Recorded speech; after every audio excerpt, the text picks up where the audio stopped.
మా రాష్ట్రానికి రాజధాని ఏర్పాటు చేయబోయారు. మీ అందరికీ ధన్యవాదాలు.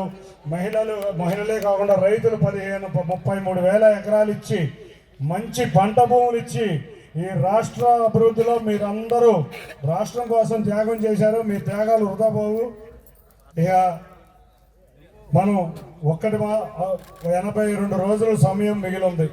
మీరు పడ్డ కష్టం ప్రతిఫలం రాబోతుంది. ఈ 82 రోజులు మీరు ఏ విధంగా మీరు గత 1500 రోజుల నుంచి ఉద్యమం చేశారో ఆ విధంగా కూడా మేము అందరం కలిసి పోరాడి ఈ దుర్మార్గుడిని పోరాడదాం.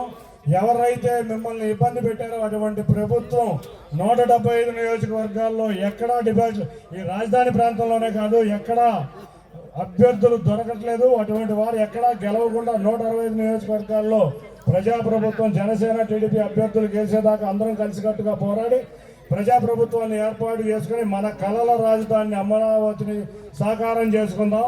తప్పకుండా మీరు అందరికీ పేరు పేరున ధన్యవాదాలు. ఈ అవకాశం ఇచ్చిన నిర్వాహకులందరికీ ధన్యవాదాలు తెలుపుకుంటూ జై అమరావతి, జై జై అమరావతి.